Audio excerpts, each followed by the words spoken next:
aren't necessarily playing outside, so now you have options like this where the parents feel like it's safe. They come in here, they don't think about anything else, so it really is a great way of just mental, being able to clear it out, have a fresh start.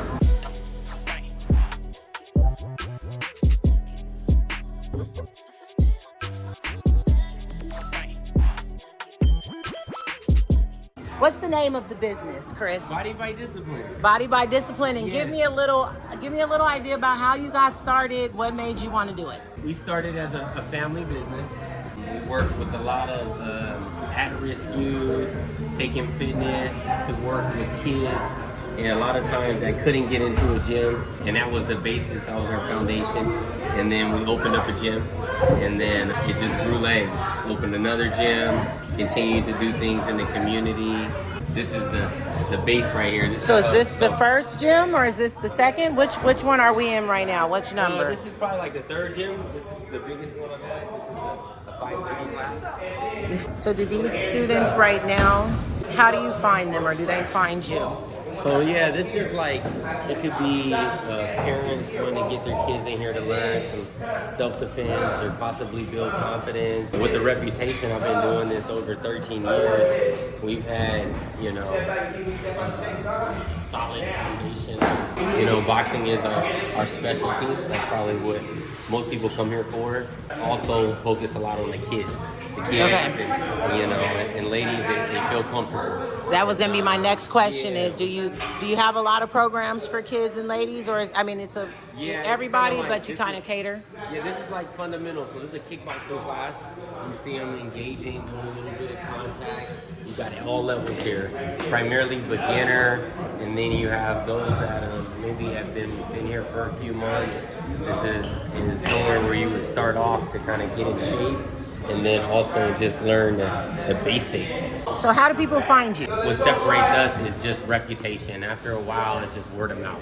We don't do a ton of advertising. We just try to take care of people, and then they tell people, and you don't have to keep finding new people. If I'm deciding that I want to open a boxing gym or a gym in general, are there any special certifications that I need? Are there any special licensing, or is it just your typical get your EIN, your LLC, or your business name and those types of things, or is there any extra certifications that somebody would want to look at getting? Obviously, if you've been in the industry, it's a small industry, that helps as far as boxing.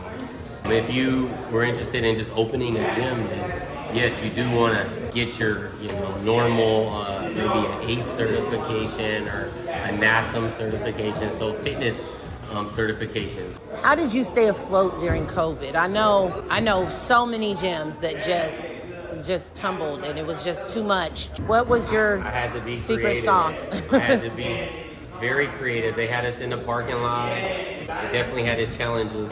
The perfect storm for me it was an opportunity to kind of double down.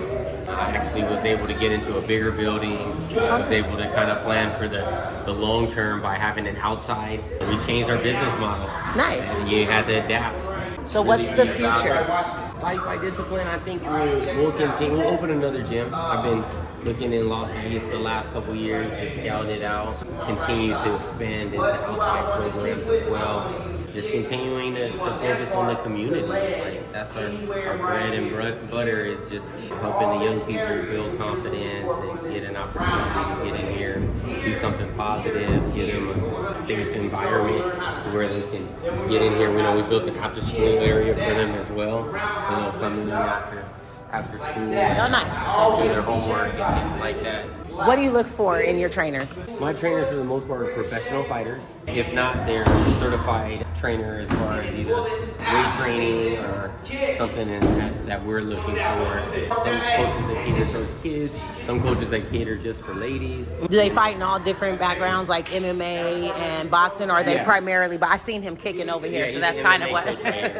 What do you think on emotional intelligence, mental health, and how you guys approach the kids? It's all about just encouraging them to make sure that they're doing something fitness-wise, getting them off the tablet, off the computer. When they come in here, they don't think about anything else, so it really is a great way of just mental being able to clear it out, have a fresh start, no better feeling to get in here and don't think about anything and just get after it.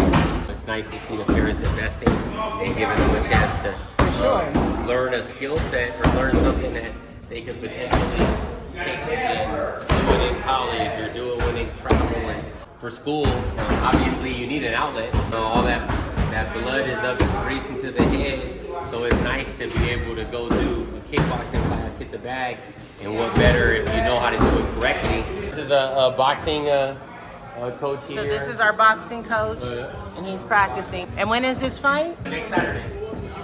Your coach Christian, I heard you have a fight coming up. Yes, I do. May 4th. Stay tuned. What? Here in this gym. How many fights have you had yet? I only had one amateur fight, but I've sparred. I've had a few smoker bouts. So I'm going to have another one May 4th, so stay tuned, guys. What made you want to get into boxing? My dad, my uncle, growing up, they taught me how to fight. They got me into fighting movies, The Karate Kid, Kung Fu Panda, all of that. I WWE. 9th grade, I decided to try it out, and ever since then, I fell in love with it. Just been loving it? Yeah. So how long have you been coaching? He said you coach some too. I do personal training, and I coach the kids' class at 4 p.m. I've been coaching for around a year and a half now. Really enjoy it. Let me ask you, that workout you were just doing, how many calories do you think you burned with that thing? Because you're sweating, so I'm assuming it was a good workout. And before that, I went on a 3-mile run, so I burned even more calories. So is this an everyday thing for your training? Like, 5 days a week. Do you have any tips for either kids or just adults out there that want to use boxing as a form of fitness? So just take your time, ease into it. You can start with signing up for boxing classes, taking boxing classes. Again, they're not as intense as my training, of course. They do consist of jump roping, cardio workouts, strength and conditioning. So a lot of boxing and HIIT workouts. What do you tell your kids, your students? Footwork before anything. You gotta get your feet right before you throw any punches. So I'm Coach Joe. I'm the strength and conditioning coach at Body by Discipline. Getting ready for your vacation. Want to lose 10 pounds? I'm your guy. If you want a V-shaped back, I'm your guy. What do you think is the most effective way to lose weight and keep it off? I would say is to create a system. There's not a specific way to do it. Yeah, there's a lot of different, ways yeah. to lose weight. So if you have a system where you're controlling your diet, you're controlling how many calories coming in, how many workouts you do in a week, and then how much you recovering and how you're recovering, then you're gonna lose weight. Right? You have a trainer, you have a guide, and you have a source of how to get it done, how to accomplish your goal. And I think it should be fun. So I've always heard that it's 80-20. 80% what you eat and 20% what you do. I would say 80% outside the gym and 20% inside of the gym. What would you say is the 80 outside the gym? That's eating, that's recovering, taking what you learn from the gym outside. Yeah, so it's about maintaining the health. Yes. No matter what and where you go. Yeah. I love this outdoor area. This would be my favorite area. Is this dual permitting, resident and commercial? Exactly. I mean, in San Diego, California, to have the opportunity to get not only a full business, but a business with an outside and it be residential, commercial zoned. How did you find that deal? I knew the area. I was down there 8 years, and we rented down there for 8 years. You know, it's God. You know? Obviously, because out here, that's amazing. And you were able to do it right around COVID, I'm assuming, where interest rates were still... And it made such a difference because instead of having some fluky sign, you can get the right sign, you know. The thing when owning it, now you really can do anything you want with it. If you want to throw an event on the weekend on the side, you can throw an event on the weekend. It opens your possibilities for profit. And that's the goal. The more you diversify that portfolio, you see that. Like it's, you know, I have a full out amateur fighting event here.